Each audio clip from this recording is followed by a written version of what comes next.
우리 벌써 세 번째 질문까지 다 얘기가 됐고 네 번째 질문으로 들어가게 되겠습니다. 살면서 경험했던 나의 악의 평범성은, 악의 평범성 다 미리 말씀을 드렸지만 누구나 다 악인이 될 수 있다라는 어떤 부분인데요. 이 부분에 대해서 좀 어떻게 생각하시는지.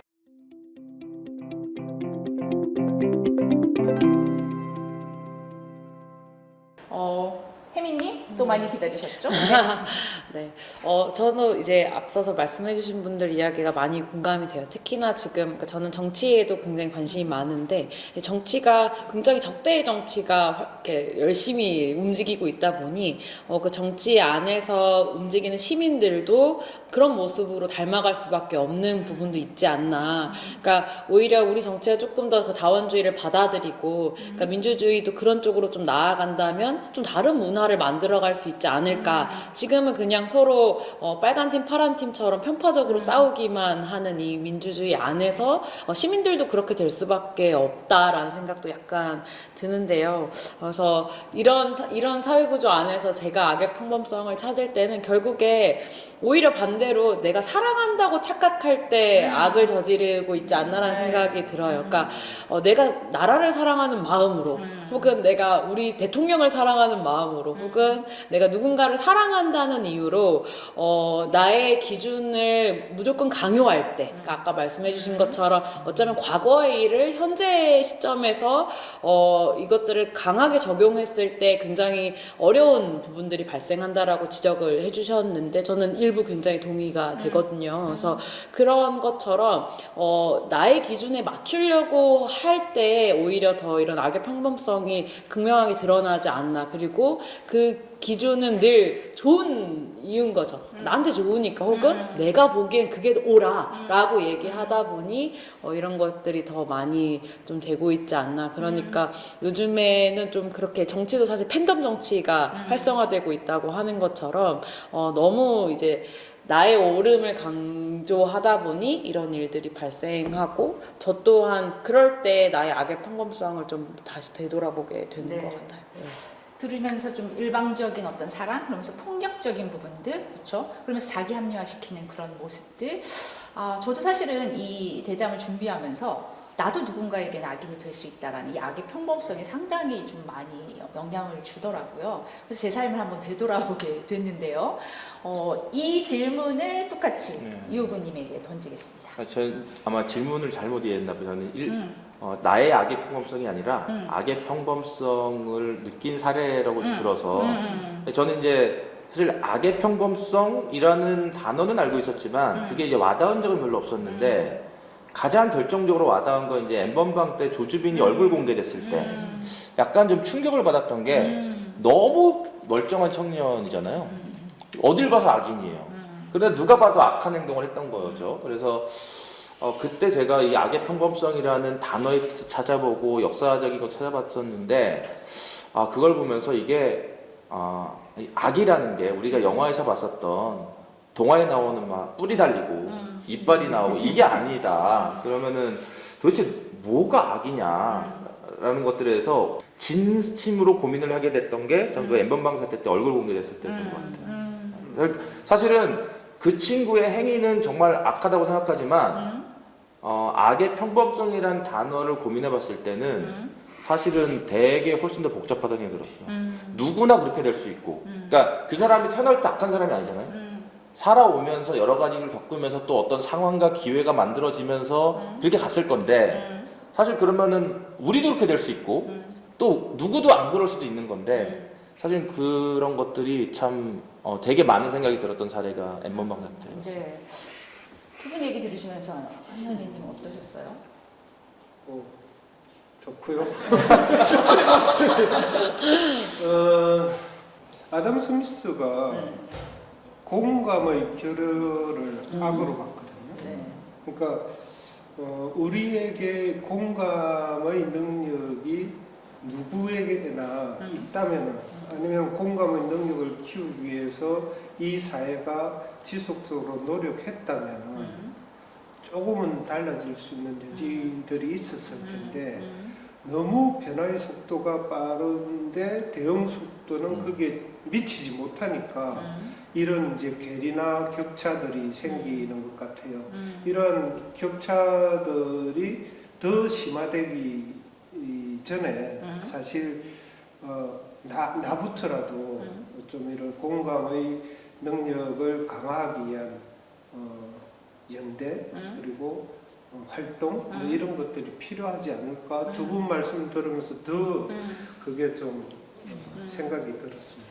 한산희관님 얘기 제가 쟁점을 하나 던져도 되나요? 네, 듭니다. 좋습니다. 저는 그 말씀에는 공감을 해요. 공감의 능력이 사실은 그런 악을 좀 줄이고 선한 동기와 공동체를 만들 때 동의를 하는데 다른 측면에서 요즘 우리 한국 사회의 가장 쟁점 중에 하나였던 최근 몇 년간 소위 조국 사태를 놓고 보면 극단적 공감과 극단적 공감의 대립이 있거든요. 그러니까 그 공감이 오히려 갈등을 만들고 있단 말입니다.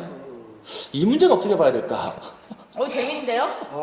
그러니까 극단적 공감들이잖아요. 네. 그러니까 조국 수호파도 극단적 공감이고요. 그렇죠. 반대파도 극단적 공감이고 대립하고 있는데 제가 이거에 대해서 중립적 글을 많이 쓰거든요. 그러면 중립에서 조금만 지지하는 쪽이면 반대파들이 막 극단적 댓글을 달고요. 조금만 비판하면 지지파들이 댓글을 달아요. 이게 되게 재밌더라고요. 여기서의 함정이 극단적이라는 거죠. 네. 극단적이라고 표현이 붙는 순간 이미 공감이 아닌 거죠. 그게 자기들끼리는.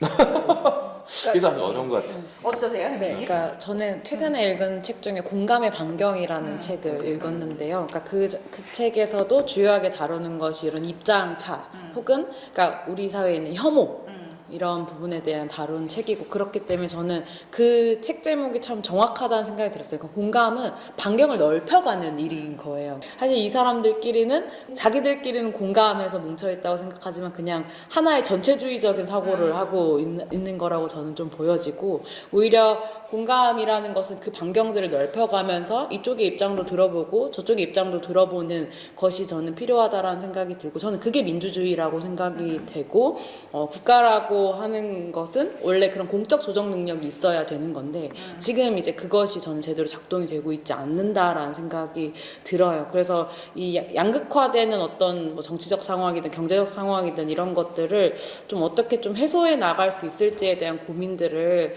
또 되게 지금 해야 할 시기가 아닌가 이런 네. 생각이 저는 많이 듭니다. 100% 답은 안 되셨지만 어쨌든 좋은 뭐 이건 답이 얘기를 있을 수 없으니까요. 던져주셨는데 같이 보시면서도 이 부분에 대한 얘기들을 한번 생각해 보셨으면 좋겠고요. 이 악의 평범성에 대해서 이렇게 좀 크게 얘기를 하신 부분들도 있는데 사실 뭐 다 맞아요. 전체적인 부분과 나의 악의 평범성 다 얘기를 드린 거고요. 하나 좀 궁금해서 여기에 추가 질문 하나 더 드려볼게요. 지금 연예인들이나 주위에 보면 학교 학창시절에 가스라이팅 하는 부분, 연애에도 그렇고 사회, 직장 생활도 그렇고 이런 부분들의 얘기들이 참 많이 되고 있는데요.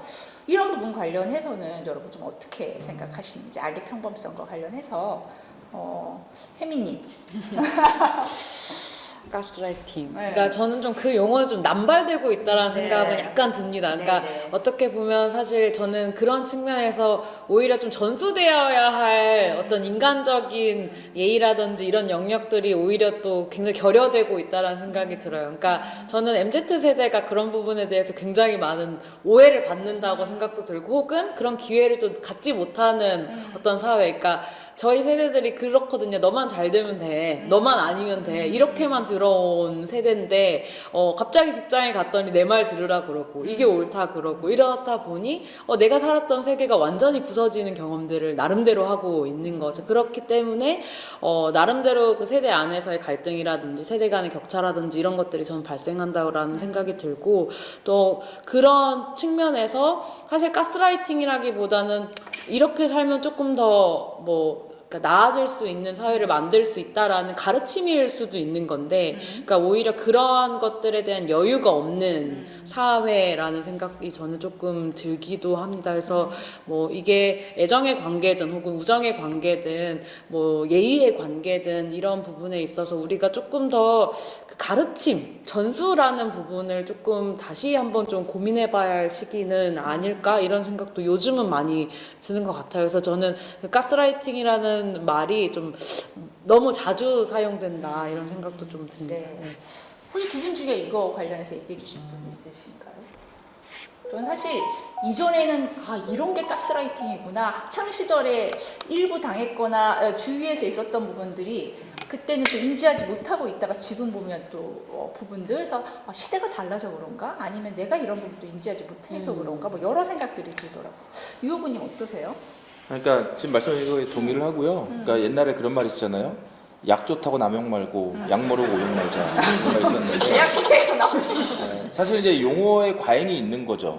그러니까는 내가 원하지 않는 얘기를 하는 사람에게 다 가스라이팅 하는 건 말이 안 되는 거고.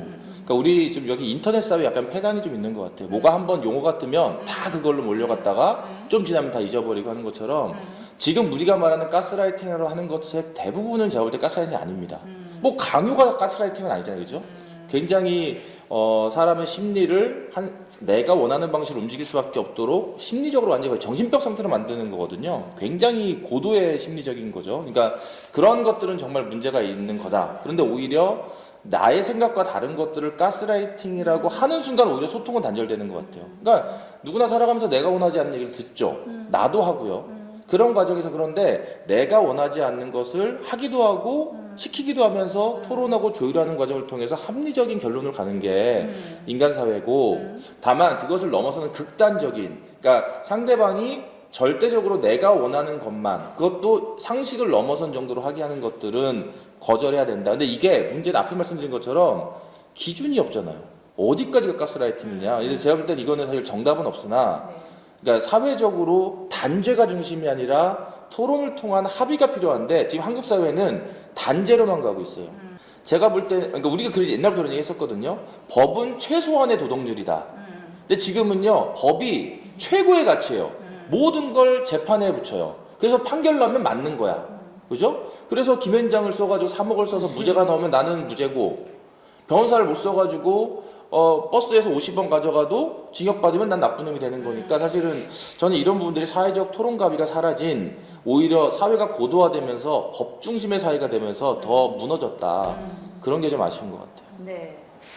사실은 저희가 5번 질문을 드렸던 게 이제 나름 고민을 하면서 그래서 저희가 그 영화 그 남자 좋은 간호사에 대한 한번 잠깐 보고 오셨으면 좋겠다라는 부분들 있는데. Miss Lockren, this is Officer Braun. Do you remember Anna Martinez? Where'd she go?